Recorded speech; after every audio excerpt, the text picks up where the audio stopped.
Սիրելի ռադիոլսողներ եւ ռադիոդիտողներ, գործարար ալիքն եք լսում, այսօր 3 շաբթի է, դուք մեզ դիտում եք լրատվական ռադիոյի գործարար ալիքի թվային հարթակներում կամ Արմեն Դարփինյանի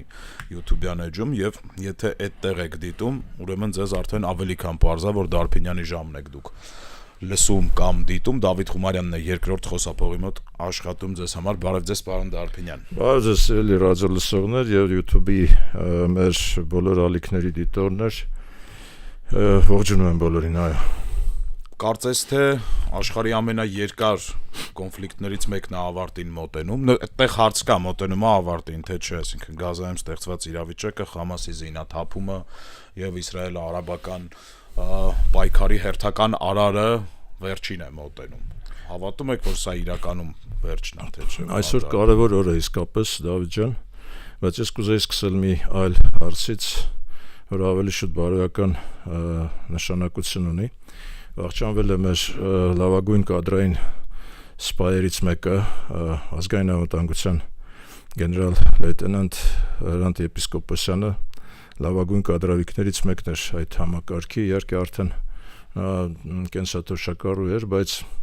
գիտես ինձ ինչը հուզեց, շատ հուզիչ պատմություն էր, ինչպես է ողջանվել նա։ Չգիտեմ նայելս թե չէ, ինքը լինելով իր սեփական մեքենայի ղեկին կանգնեցրել է մեքենան, որովհետև տեսել էր ոզնի մայրուղու վրա եւ փորձել է փրկել այդ ոզնուն։ Եվ չի կանգնեցրել մեքենան արգելակիչի վրա։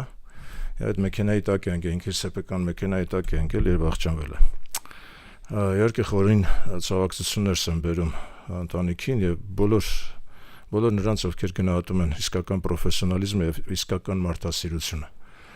Եվ սա ճիշտ ասած Դավիթ ջան ինձ բերում է մտորումների, թե ինչպիսին պետք է լինի ընդհանրապես կադրային քաղաքականությունը։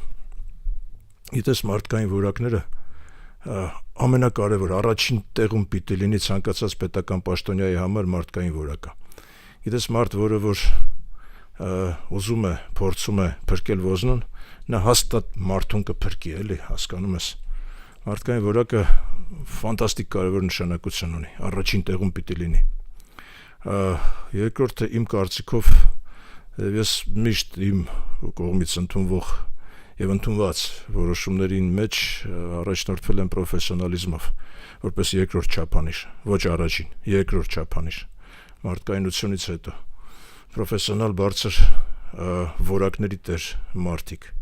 Երրորդը իհարկե դա պիտի լինի ազգային մարդ, ազգային արժեքները գիտակցող, դավանող, դրանցով ղեկավարվող եւ ապրող, ազգային։ Եվ չորրորդը միայն պետական զինվոր, պետության զինվոր։ Ինչքանով է նա գնահատում պետությունը, այս 4 չափանիշների համադրությունը, գիտես, դժվարանում եմ ասել, թե վերջին ժամանակներում դե վերցնենք անգամ տասնամյակներում, հա,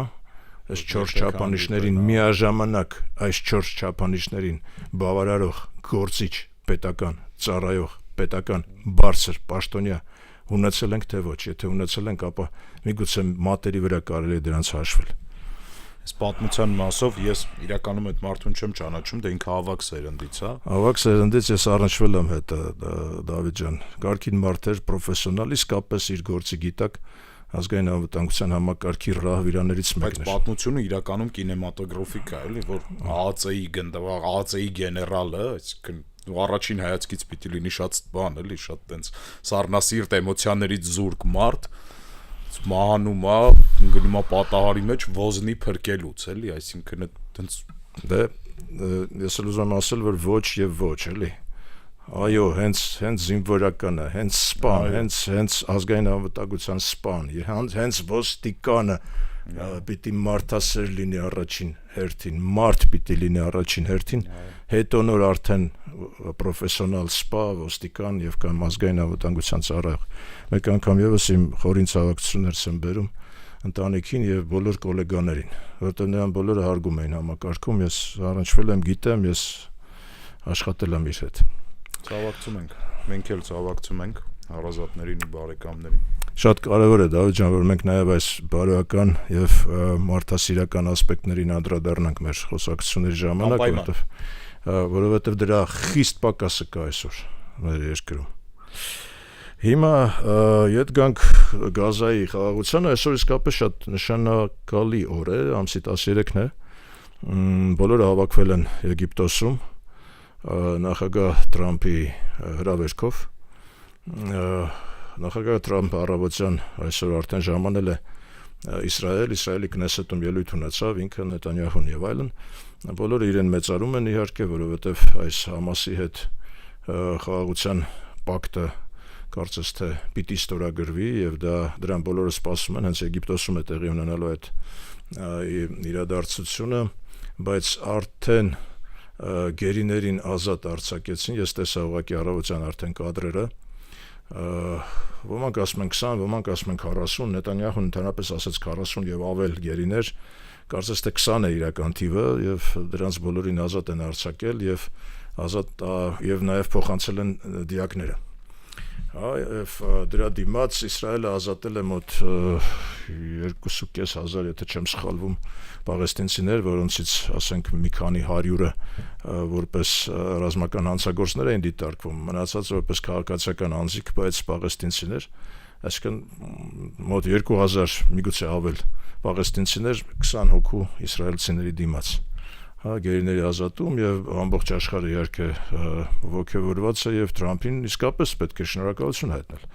Հիմա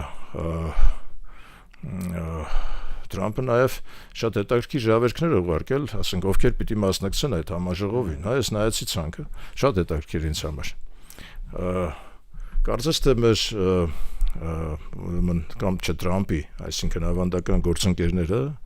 Արևմտյան Եվրոպայից Նրանք եւս հրավիրված են, բայց դրանք առաջնային դիրքերում չեն, հասկանում ես, նրանք ստատիստի դերում են, ասենք, նույն Ֆրանսիայի նախագահը, նույն Գերմանիայի կանցլերը հրավիրված են, ասենք,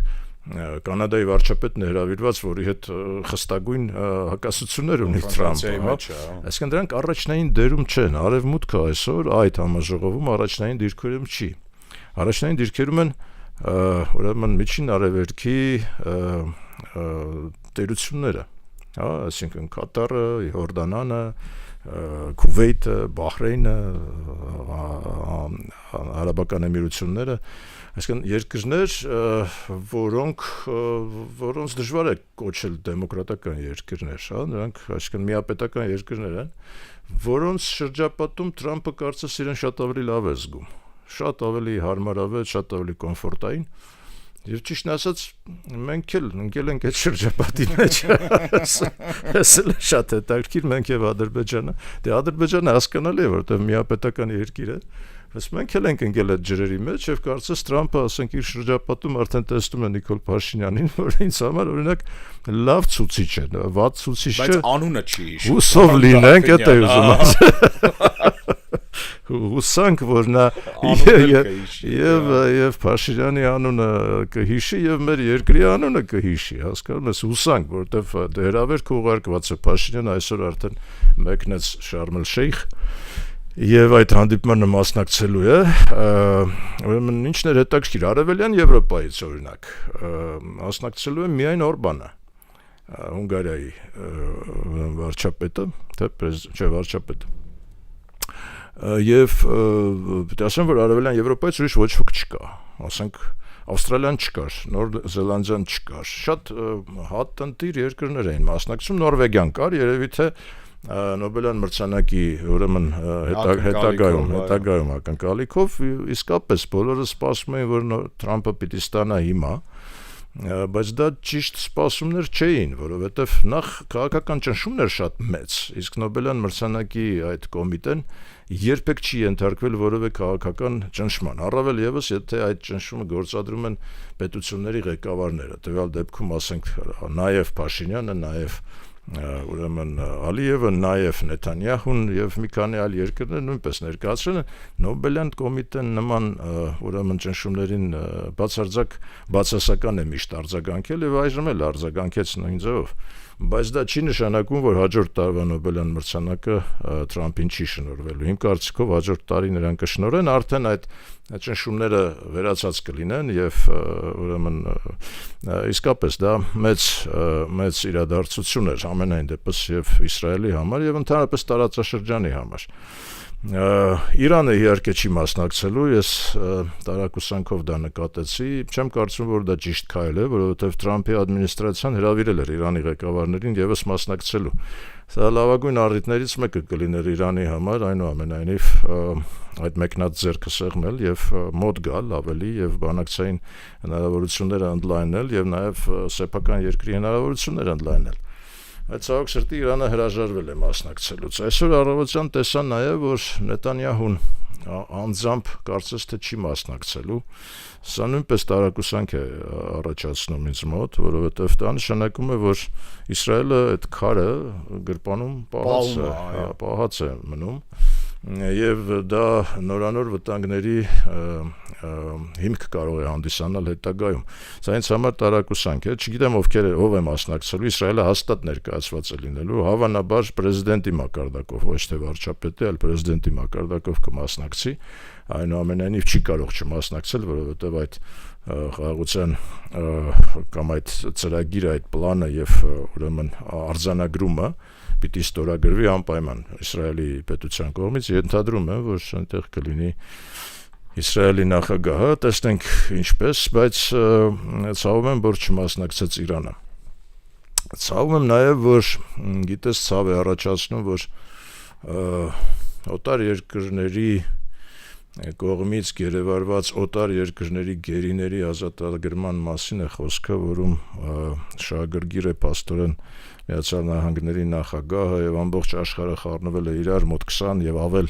երկրների նախագահներ եւ ղեկավարներ մասնակցելու են այդ համաժողովին եւ մենք ենք մասնակցում օտար երկրների կողմից գերեվարված օտար գերիների ազատագրման այդ ցնցությանը մենք մասնակցում ենք, իսկ մեր գերիների մասին չգիտես ինչու չեն հոգում, հասկանում ես, նույն այդ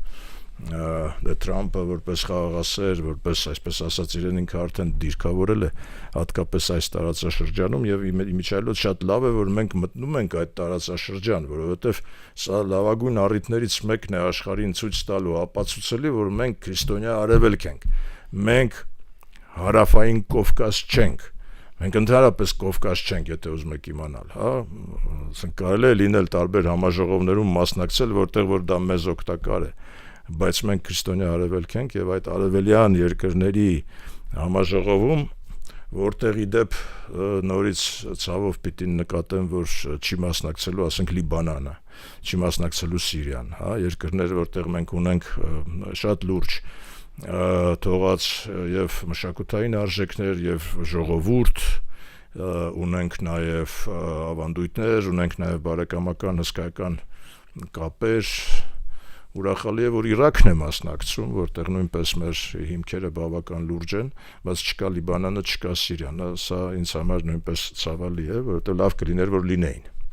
բայց եւ իհարկե լավ կլինի, որ այս առիթը օգտագործենք եւ ընդհանուր այս սոուսի տակ Թրամփին մեկ անգամ եւս խնդրենք, որպեսզի մեր գերիների ազատագրման խնդիրը ուրեմն նույնպես դնի եւ լուծի։ Սա մեկ եւ երկրորդը, երբեք չմոռանանք, որ երբ խոսքը գնում է Արցախի հանրապետության նախկին նախագահների եւ Արցախի ազատագրման բանակի ղեկավարների մասին, դա երբեք չի կարելի դիտարկել որպես գերիների կոնտեքստ։ Դա ուղղակի բանդիտային ուրեմն կերպով հարևան թշնամի երկրի կողմից առևանգված ՀՀ քաղաքացիներ են։ Նրանք առևանգված են եւ պահվում են բացարձակ ապօրինի դատավորության ներքո։ Նրանց առևանգել են, հասկանում ես, Դավիթ, դա գերեվարված չի, նրանք ուղղակի գողացած են։ Նրանց հիմնականը միայն Դավիթը Բաբայան ինքն է ինքնակամ հանձնվել, որտեղ նման պահանջ էին դրել նրանք, բայց մնացածին առևանգել ու տարել են, հասկանում ես, դա ուղղակի բանդիտային արարք է եւ այստեղ նույնպես պիտի առանձնացնել, հա, ունենք գերիներ եւ ունենք առևանգված ՀՀ քաղաքացիներ։ Հիմա ես արդեն տարբերություն չեմ դնում նրանց անձնագրի այդ բանի սերիայի մեջ, որովհետեւ նրանք ունեցել են եւ ունեն ՀՀ անձնագրեր, անկախ նրանից ինչ սերիա է այդտեղ, հա, եւ նրանց առևանգել է մեր հարևան պետությունը, որի հետ մենք ջանում ենք, փորձում ենք գնալ խաղաղության։ Ուրեմն խաղաղությունը հնարավոր է միայն այն դեպքում, եթե կա բարի կամք։ Բարի կամքը կա այն դեպքում, երբ որ այս խնդիրները լուծված են։ Գերիները եւ առևանգվածները ազատագրված են։ Հա, հիմա այս առիթը պետք է օգտագործել։ Ինչ վերաբերում է Նոբելյան մրցանակին, ապա ասեմ, որ այն հանձնվեց Վենեսուելայի քաղաքական գործիչներից մեկին, Մարիա Մաչադոին, որը իսկապես, ասենք, այդ կռազի վարորդ Մադուրոյի իշխանության ներքո Վենեսուելայի նախագահ վարորդ է իր մասնագիտությամբ, էլի, այսինքն մենք հիմա տարակուսում ենք այդտեղ հանձնաժողովի նախագահներից մեկին բուժքույր են նշանակում, ասենք, ոգևորվել են օպոզիցիայի ներկայացուցիչները, թե ինչպես կարելի է, ասենք, բժշկական կրթություն չունեցողին, ես իդեպ համարում եմ, որ կարելի է, որտեղ բուժքույրերի հսկայական բանակ ունենք եւ դա նույնպես առողջապահական համակարգն է, որովհետեւ այդտեղ պարտադիր բան չի կարող լինել իմ կարծիքով, բայց կռազի վարորդի դեմ դուրս եկած կինը, քաղաքական գործիչ Վենեսուելայի, որին այդ մրցանակը շնորհվում է դիկտատուրայից դեպի դեմոկրատիա տանող ճանապարհի համար, մղվող պայքարի համար, ես կարծում եմ դա շատ լավ ազդակ է։ Ընդհանրապես աշխարհին շատ լավ ազդակ է, դիկտատուրայի դեմ պայքարող ցանկացած հանրության համար շատ լավ ազդակ է եւ հուսանք, որ այնուամենայնիվ Նոբելյան մրցանակը ուրեմն այդ կինը արդեն Տրամփին ասել է, որ պատրաստ է կիսվելու։ Ես կարծում եմ, որ Տրամփը դեմ չի անգամ գումարային տեսանկյունից։ Ուրեմն, բայց վերադառնալով այս դիկտատուրայից դեպի դեմոկրատիա անցմանը, ասեմ, որ լավագույն օրինակը կարող էր լինել եւ որպես այդպեսին ծառայել այս մեր նախկին ԽՍՀՄ երկրների ազատականացումը եւ անկախացումը 1991 թվականին։ Եվ ցավոք սրտի մենք այսօր դες անցել է 91 թվականից արդեն 34 տարի արձանագրում ենք, որ դիկտատուրայից դեմոկրատիա այս անցումը Դավիթ, գրեթե ոչ մեկին չի հաջողվել։ Գրեթե ոչ մեկին չի հաջողվել։ Երևի մերձ Բալթյան երկրներին մենակ։ Մերձ Բալթյան երկրները ավելի շուտ էին առանձնացել։ Այդ ԱՊՀ-ն, որ ստեղծվեց, Բալթյան երկրները արդեն չկային։ ԱՊՀ-ն ստեղծվեց որպես ապահարզանի, այսպես ասած, ցիվիլ ձև, ոչ միայն ցիվիլ, նաև հարթ, որպեսզի հարթ անցնի, անկոնֆլիկտ անցնի, հետո գիտես ես ներգրաված եմ եղել անմիջականորեն այդ ամբողջ գործընթացին 91 թվականին Մոսկվայում բոլոր այդ ուրեմն ժողովներին, համաժողովներին, նախարարական, վարչապետական, նախագահական մասնակցել եմ գրեթե եւ ակունքներում եմ եղել այդ ԱՊՀ-ի ձևավորման ուրեմն ընթացքի։ Պիտի ասեմ, որ հիմնականում բոլորը վախեցած էին, չէին հասկանում ինչպես, այսինքն ինչ անել այդ անկախության հետ, որը օդից ուղակի ընկավ բոլորի ձեռքերում։ Մեզ մոտ դեռ ավելի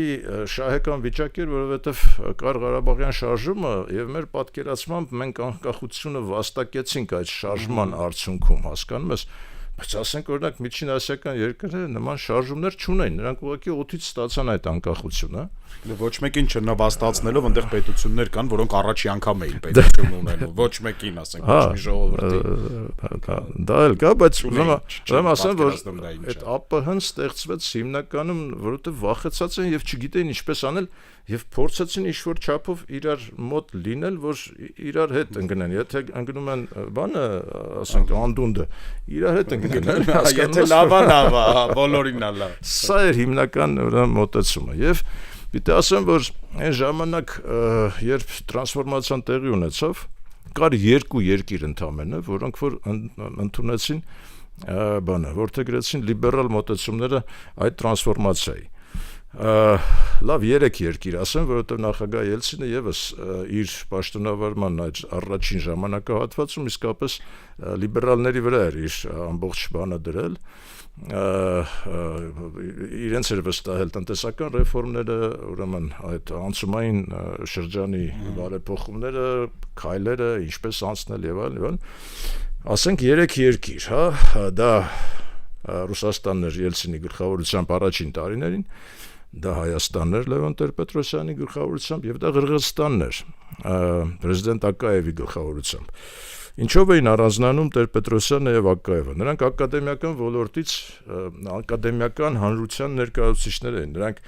պարտիական կոմունիստական նոմենկլատուրան չէին ներկայացնում։ Նրանք գիտնականներ էին։ Ամեն մեկը իր ոլորտում իհարկե,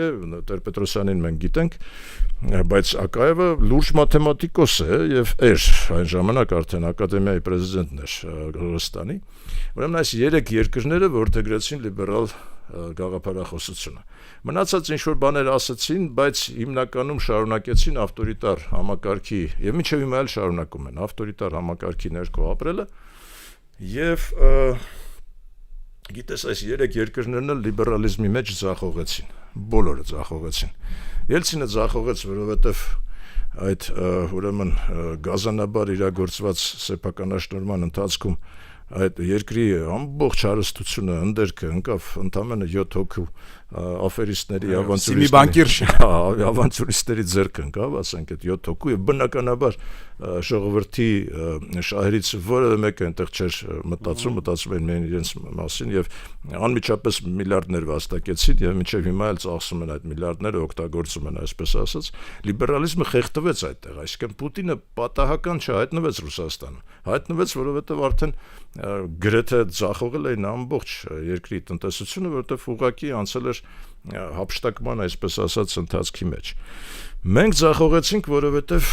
հնարավոր չէ լիբերալիզմը իրականացնել գործող պատերազմական իրականության մեջ, հասկանում ես, մեզ պետք է հակառակը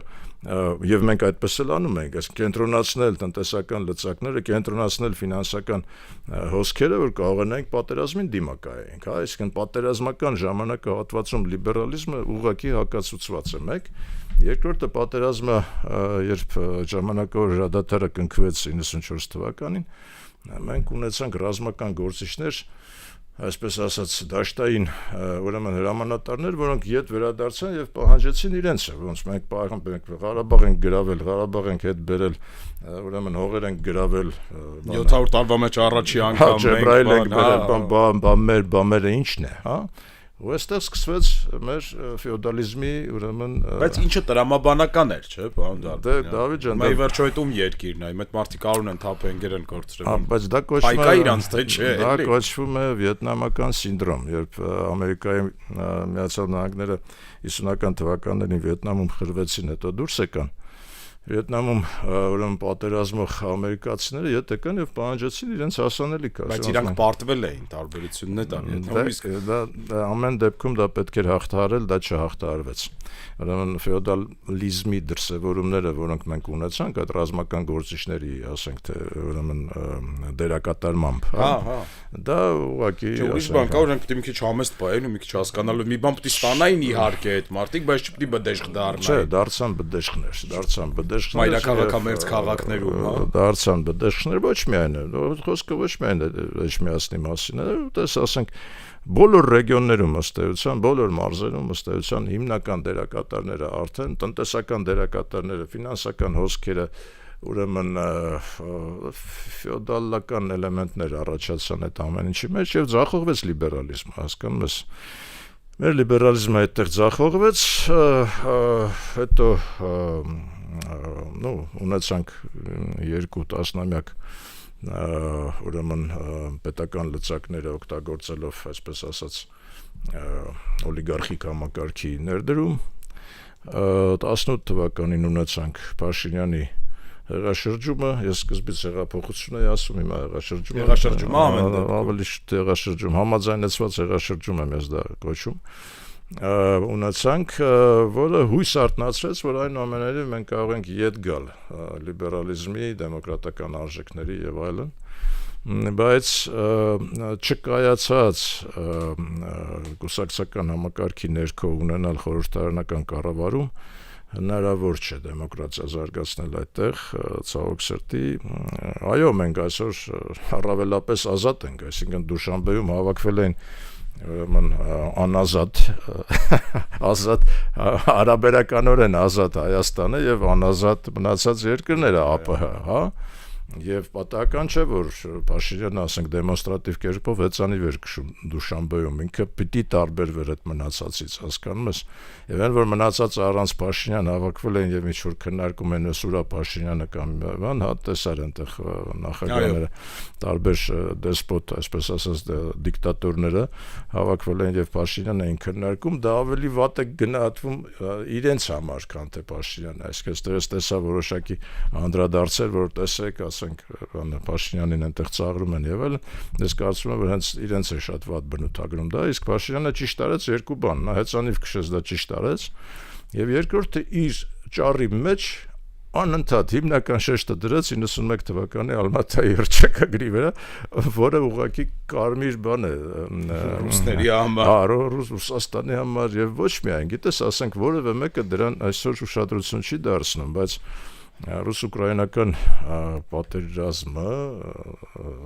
փաստորեն չեղարկում է Ալմատայի այդ 91 թվականի հռչակագիր, իսկ Փաշինյանը անընդհատ, ասենք, այդտեղ չի, մի 15 րոպե խոսեց, 12 րոպեն Ալմատայի հռչակագրից էր խոսում, ճիշտ արեց, լավ արեց եւ այդտեղ, ասենք, այդ անդրադարձը կար, բայց այնուամենայնիվ փաստենք, որ մենք չենք հասել դեռ այն ազատական եւ դեմոկրատական կարգերին, որոնք հարիր են մեզ եւ որոնց համար մենք իսկապես 91 թվականից սկսած փորձել ենք, ուրեմն ուժ դնել, ուրեմն երանգ դնել, ոմանք կյանք են տվել դրա համար եւ կարծում եմ, որ մենք դեռ երկար ճանապարհ ունենք եւ ակնհայտ չէ, որ կհասնենք, որովհետեւ դիկտատորայի էլեմենտներ կան նաեւ արդեն մեր հասարակարգում այսօր։ Ուրեմն երկու երկիր, երրորդ երկիրը Ղրղստանն էր, որը ուրեմն Ակաևի ժամանակ փորձեց անցնել լիբերալիզմի, բայց այնտեղ կրիմինալը գլուխ բարձրացրեց եւ կրիմինալ հեղափոխություններ տեղի ունեցան մեկը մյուսի հետևից։ Ակաևին, ուրեմն Ակաևը ստիպված էր ուղղակի լքել երկիրը, մինչեւ հիմա էլ դժվարությամբ է ներս գնում։ Մի քանի տարի առաջ հետաքրքիր էր, ես հրավիրել էի Ակաևին Հայաստան մաթեմատիկայի գծով ակադեմիական դասախոսություն կարդալու համար եւ նախաձեռնեցի, որպես իրենք հանդիպեն Տեր-Պետրոսյանի հետ։ Երկու լիբերալներ 91 թվականից եկած նախաձեռնեցի, կազմակերպեցի այդ հանդիպումը։ Ինքս չմասնակցեցի, իհարկե, բայց հանդիպեցին, իհարկե, Տեր-Պետրոսյանի մոտ տանը շատ ջերմ հանդիպում էր տեղի ունեցել, հետո որ Ակաևին հարցրեցի ոնց էր, գիտեք, ասում շատ հետաքրքիր էր, չէ՞ որ մենք մինչև հիմա իրար հետ դուքով ենք խոսում, մենք դուքով սկսեցինք, ասում խոսելը բան այդ թեյի սեղանի շուրջ բան, հետո ասում Տեր-Պետրոսյանն ասես դե բավ է, էլի, արի անցնենք դույ։ Գիտես, Դավիթ, իսկ այս դիկտատորները նրանք իրար հետ առաջի պահից սկսած դույով են խոսում, հասկանում ես, այնտեղ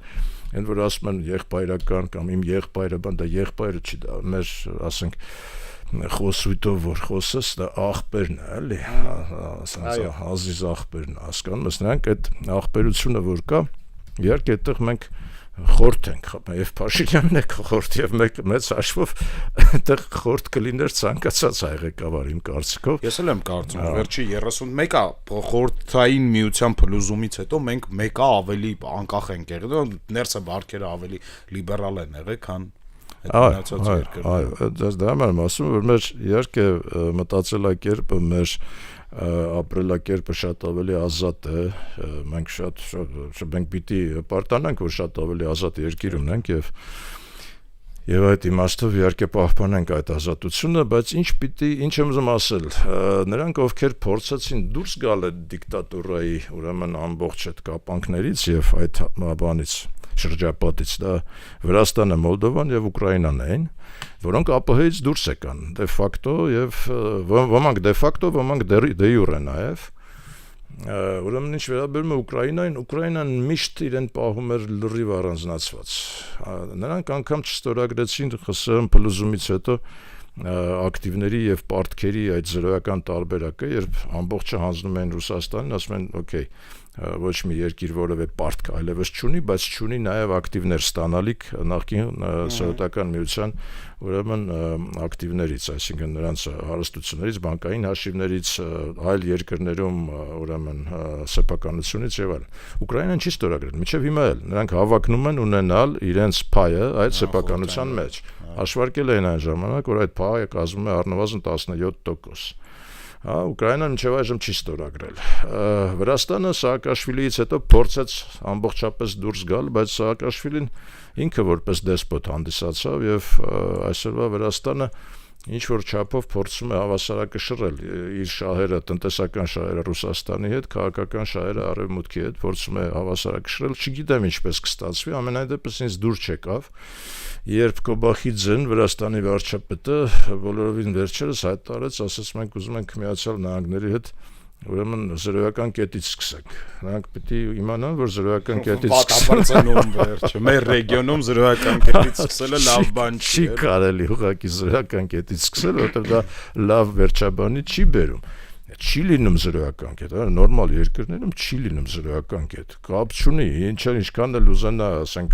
հաջորդ ադմինիստրացիան Միացյալ Նահանգների նախորդի նկատմամբ ունենա էլի զրոյական կետից չի սկսում, ասենք, պետությունը պատմություն ունի, չի կարող պետությունը։ Նույնիսկ Տրամպը, որ Բայդենին տենց է վերաբերվում, որ գալիս է մեկը զրոյական կետից չի սկսում։ Չի կարող, նա ինստիտուցիոնալ տեսանկյունից չի կարող սկսել զրոյական կետից։ Իսկ Կոբախիձեն գնաց Փաշինյանի հետքերով եւ հայտարարեց, որ մենք Ամերիկայի հետ ուրեմն կսկսենք զրոյական, պատրաստ ենք ասել սկսել զրոյական կետից, դա ուրեմն լավ բանի չի բերում, մենք պիտի զգուշացնենք մեր վրացի գործընկերներին, որ դա ճիշտ մոտեցում չէ։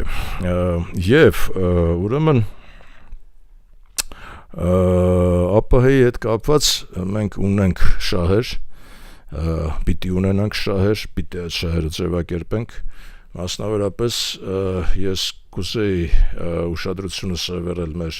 կառավարիչների Ուզբեկստանի նման խոշոր երկրի վրա։ Այսօր Ուզբեկստանը ուղղակի ծաղկուն վիճակում է գտնվում, զարգացող, թռիչքային զարգացող վիճակում է գտնվում, 40-ից ավել միլիոն ժողովրդով հսկայական շուկա է։ Այն շուկան է, որտեղ միշտ սպասում են հայկական ապրանքը, այն ապրանքը, որ մենք այսօր դժվարությամբ կարողանում ենք տանել Ռուսաստան,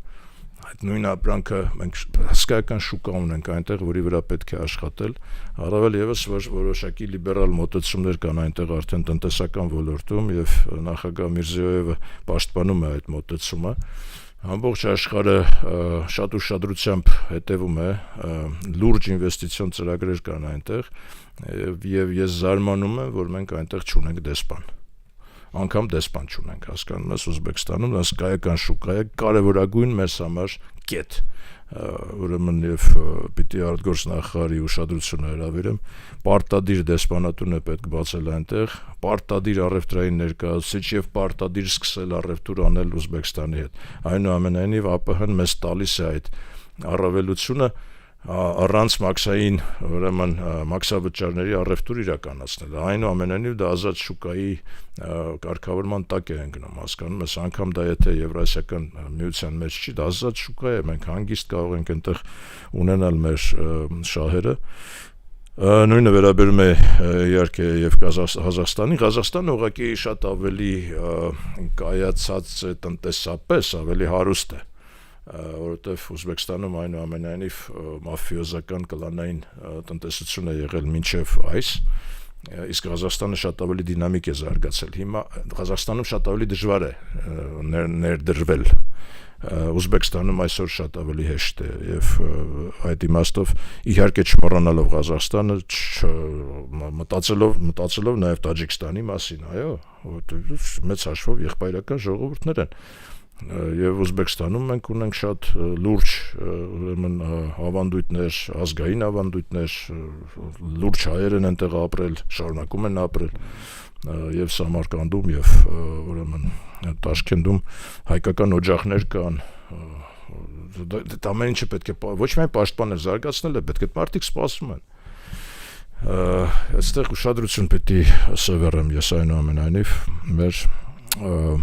Աճող շուկա են, չէ՞, այսինքն ինքն ամենաինտենսիվներից է։ Աճող շուկա է եւ շատ կարեւոր մեզ համար։ Ինչ նկատեցի նախորդ շաբաթվա ընթացքում, նորից հայտնվեց այդ Աճեմօղլուն։ Հերթական անգամ, այո։ Ես գիտես Նոբելյան մրցանակակիրների նկատմամբ ես միշտ եղել եմ եւ կամ շատ գիտես հարգում եմ եւ ակնածանքով եմ վերաբերվում նրանց վաստակին, նրանց ուրեմն կոնցեպտներին, քաղաքակրթությանը, ուղղակի ուրեմն հումանիզմին աջակցության, նրանց ուղղությունները տեխնոլոգիական զարգացման նկատմամբ նրանց նպաստը եւ այլն, բայց Աճեմօղլուին ես անկեղծ ասեմ, որ այդ իմաստով բարձր չեմ դասում։ Հիմնականում դատարկաբան է, մեկ եւ երկրորդը անկեղծ ասած, դուք հիշում եք, երևի բոլորը հիշեն, որ այս մեր 18 թվականի եղաշրջումից հետո Փաշինյան առաջին զանգերից մեկը զանգեց նրան։ Ասաց մենք պատրաստ ենք բան արի եւ այլն։ Ասաց $200,000։ Ինքը ինչ որ թիվ ասաց, հա, թիվ կրակեց, հետո տարիներ անց արդեն էս վերջերս իրեն հարցրել են թե ախր դու ինչի չեկար, նա պատասխանել էր թե Հայաստանը հեռու է, ես չեմ տիրապետում, օգտակար չի կարող լինել եւ այլն եւ ինչու գա, էլի գալու բան չունե, ես այնտեղ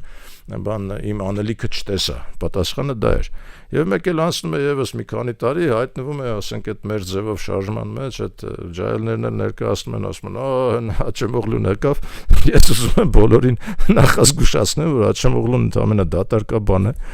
ուրեմն միայն այս վարկը, այս 3 դրվագը ցույց են տալիս, որ նա ոչ պարկեշտ անձնավորություն է, առնվազն Հայաստանը նրա համար զրոյական արժեք ունեցող երկիր է, նա Թուրքիայում ծնված մեծացած եւ Ստամբուլի տղա է, այսինքն թողենք իրենք լավա ոչ վատա, ինքը կյանքով ապրի, հա, այդ ուղղակի խոսեցինք կադրային բաների մասին, տարբեր տեսակի պատրանքները, որոնք ձևավորվում են, մենք պիտի նույնպես ասենք, բան անենք, չէ, ջարդենք, որտեվ թե չէ այդ պատրանքներով ապրեն, հիմա լիքը ջահելներ այնտեղ կասեն, Աճեմօղլուն գալիս է բան, հեսա ամեն ինչ կփոխի եւ ոչ մի բան չի փոխելու, դա դատարկաբան է։ Ոչ էլ գալու է մեծ հաշվով, ոչ գալու է, ոչ էլ բանա փոխելու է։ Չէ, դա գիտես ինչ կա, կարող փոխտան գա, ասենք, բայց ինչ ումա պետք է գալ է, էլի։ Աճեմօղլուի նկատմամբ իմ վերաբերմունքը չի տարբերվում իմ ուրեմն ավագ գործընկեր Ժանտ Բագրատյանի վերաբերմունքից, մենք նույն կարծիք ենք նրա մասին, որպես տնտեսագետ եւ որպես քաղաքագետ եւ գործիչ։ Լուրջ քաղաքական եւ կադրային ճգնաժամ է Եվրոպայում, ասեմ։ Խայտարակ վիճակ է։ Եվ Ֆրանսիայում մենք տեսնում ենք, ասենք այդ խեղճուկրակ այդ Լեկորնյուն արդեն 3-րդ անգամ է նշանակվում վարչապետ, անընդհատ հրաժարվում է, Մակրոնի հրաժարականի հարցն է դրված, շատ թույլ է, Մակրոնը ընդհանրապես զախողված նախագահ է իմ կարծիքով, ցավոք սրտի այդպես ստացվեց, ես ոչ միայն Ֆրանսիայի դեպքում եմ տարակուսում եւ բան եմ տեսնում, վտանգ եմ տեսնում, ոչ թե վտանգ, այլ տենդենսը հետեւյալն է, ասենք, նույն Գերմանիայում ես տեսա, նայեցի, լսեցի ուշադիր նրանց ուրեմն Բունդեստագում, հա, ելույթ ունեցավ օպոզիցիոն ղեկավարը, այդ կինը Ալիս Վայդել, հա, Վայդելը հանդես եկավ, նա ազգայնական դիրքերից է հանդես գալի, ուղղակի ջարդուփշուր արեց այս կանցլեր Մերցին, ուղղակի խայտարակ արեց, ուղղակի ոչ միայն ծաղրեց, նա ասաց դու ուղղակի չուլու փալաս ասաց, որ պիտի դուրս գա ընդհանրապես Գերմանիայից, եւ ես տեսնում եմ այս տենդենսը ազգային, առնվազն ազգային, եթե ոչ ազգայնական գործիչներն են գալիս Եվրոպա եւ կարծես թե Եվրոպայի փրկությունը հենց դա է լինելու, Դավիթ, որովհետև գլոբալիստները խայտարակ եղան ուղղակի, ես չեմ տեսնում, որ Ֆրանսիայում գլոբալիստները հաջորդ ընտրություններում որևէ շանս ունենան հաղթելու։ Մուլտիկուլտուրալիզմը չունեցավ այն էֆեկտը, որը սպասում էր։ Վերս պրոբլեմի վրա, պրոբլեմ։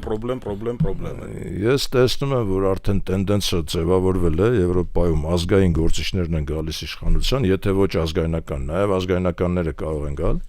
Չես Չեխիայում եղավ այդ ընտրությունները եւ տեսանք, որ նույնպես ազգայնականներն են, ազգային գործիչները, ասենք ազգային նպատակները, ազգային արժեքները, ազգային շահերը առաջնահերթություն Այս ֆոնի տակ մեր կառավարիչները պիտի 1000 անգամ մտածեն տարբեր տեսակի տեսություններ առաջ տանելուց առաջ։ Ինչու, որովհետև Եվրոպան դառնում է առավել ազգայնական, մենք պարտավոր ենք ազգայնական Եվրոպայի հետ խոսել ազգայնական դիրքերից։ Առավել ևս, որ մենք դրա ամենաշատ հիմքերն ունենք, ամենաշատ հնարավորություններն ունենք։ Մեզ պետք են հենց ազգային շահերը առաջ տանող առաջնորդներ, ազգային գաղափարները, ազգային մտածելակերպը, ազգային շահերը, ազգային պատմությունը, հասկանում ես, ազգային երգը, պարը, ամեն ինչը, հասկանում ես, եւ այդ իմաստով ես ուղղակի, ինչ ասեմ, Երևանյան այդ 4 օր թունավոր օդը շնչելուց հետո ես երեք ուղղակի զարմանքով տեսա, որ հազարավոր մարդիկ հավաքվել են Հանրապետության հրապարակում, քեֆ ենք անում, լավ ենք անում, ձեր ցավը տանեմ, հորս արև, այդտեղ կարևորը հորս արև։ Հիմա դա ոչ մի, ուզում եմ ասեմ, որ դա ոչ մի կապ չունի ազգային արժեքների հետ։ Ոչ մի կապ չունի։ Մենք ունենք մայրաքաղաքային տոն, նախ որևէ մեկը չերաշխավորեց, որ այդ տասնյակ հազարավոր մարդիկ, որ եկել են, արդյոք թունավոր չի այդ օդը, որ իրենք շնչում են, որտեղ դրանից մի քանի ժամ առաջ թունավոր էր, հա։ Արդյոք որևէ մեկը երաշխավորեց, հետո ես տեսա այդ մետրոներում, բաներում այդ խայտարակ վիճակը, որ մարդիկ չկարողացան հետ գնալ, ինչպես պիտի հետ գնային, հա, տրանսպորտային խնդիրը լուծված չէր, բան։ Դրա ժամանակը հետ չէր, այդ քեֆ անելու ժամանակը չէ, այսօր կենտրոնանալու, մտածելու, մտորելու ժամանակն է, եւ եթե քեֆ անել եք ուզում, Գինոսյանի խումբը կանչեիք ընտեղ, թող բոլորը պարեին, ազգային պարերը, այդ ձևով ես կհասկանայի, որ դուք ազգային ոգի եք բարձրացնում։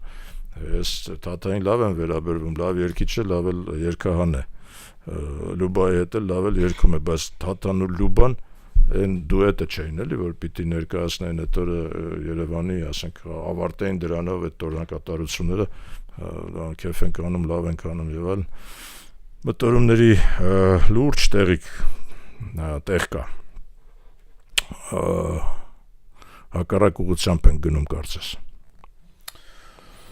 Մի փոքր